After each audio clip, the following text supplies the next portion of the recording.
भागवत गीता भाग 11 25 से 35 अज्ञानी और ज्ञानवान के लक्षण तथा राग से द्वेष से रहित होकर कर्म करने के लिए प्रेरणा। सक्ताः कर्मण्य विद्वांसो यथा कुर्वन्ति भारत कुर्याद विद्वांस तथा सक्तश्चिकीर्षुर लोक संग्रहें। भावार्थ, हे भारत, कर्म में आसक्त हुए अज्ञानी जन जिस प्रकार कर्म करते हैं, आसक्तिरहित विद्वान भी लोक संग्रह करना चाहता हुआ उसी प्रकार कर्म करे। 25 न बुद्धिभेदम जनेद ज्ञाना कर्मस्निग्ना जोषेत सर्वकर्माणि विद्वानयुक्तः समाचरण। भावार्थ, परमात्मा के स्वरूप में अटल स्थित हुए ज्ञानी पुरुष को चाहिए कि वह शास्त्र विहित कर्मों में आसक्ति वाले अज्ञानियों की बुद्धि में भ्रम अर्थात कर्मों में अश्रद्धा उत्पन्न न करे, किंतु स्वयं शास्त्र विहित समस्त कर्म भली भांति करता हुआ उनसे भी वैसे ही करवाए। 26 प्रकृतेः क्रियमाणानि गुणैः कर्माणि सर्वशः अहंकार विमूढ़ात्मा कर्ताहमिति मन्यते। भावार्थ, वास्तव में संपूर्ण कर्म सब प्रकार से प्रकृति के गुणों द्वारा किए जाते हैं, तो भी जिसका अंतःकरण अहंकार से मोहित हो रहा है, ऐसा अज्ञानी मैं करता हूँ ऐसा मानता है। 27 तत्त्ववित्तु महाबाहो गुणकर्म विभाग्यो है गुणा गुणेषु वर्तन्त इति मत्वा न सज्जते।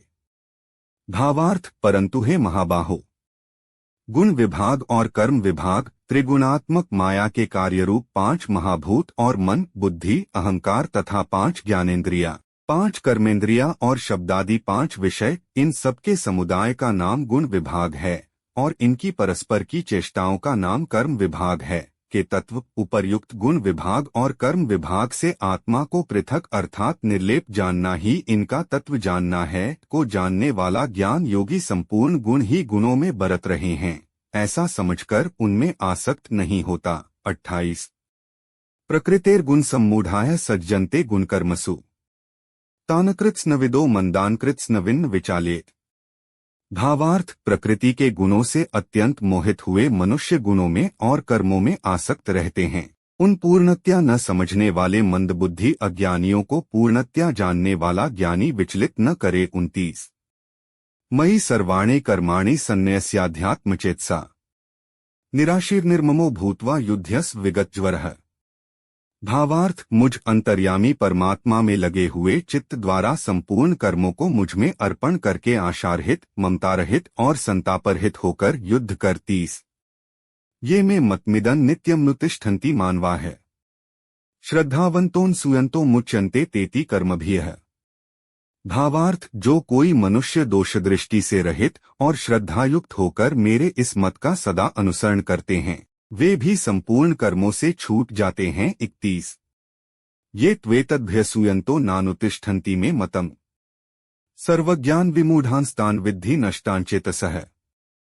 भावार्थ, परंतु जो मनुष्य मुझ में दोषारोपण करते हुए मेरे इस मत के अनुसार नहीं चलते हैं, उन मूर्खों को तू संपूर्ण ज्ञानों में मोहित और नष्ट हुए ही समझ। 32 सदृशं चेष्टते स्वस्याः प्रकृतेर्ज्ञानवानपि प्रकृति यान्ति भूतानि निग्रह की करिष्यति।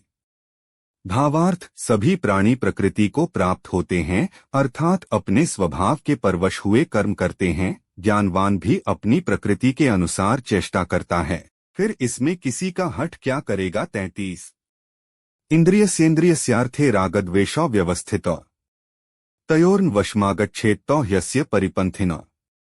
भावार्थ, इंद्रिय के अर्थ में अर्थात प्रत्येक इंद्रिय के विषय में राग और द्वेष छिपे हुए स्थित हैं। मनुष्य को उन दोनों के वश में नहीं होना चाहिए, क्योंकि वे दोनों ही इसके कल्याण मार्ग में विघ्न करने वाले महान शत्रु हैं। 34 श्रेयान् स्वधर्मो विगुणः परधर्मात् स्वनुष्ठितात् स्वधर्मे निधनः श्रेयः परधर्मो भयावहः। भावार्थ, अच्छी प्रकार आचरण में लाए हुए दूसरे के धर्म से गुण रहित भी अपना धर्म अति उत्तम है। अपने धर्म में तो मरना भी कल्याणकारक है और दूसरे का धर्म भय को देने वाला है। 35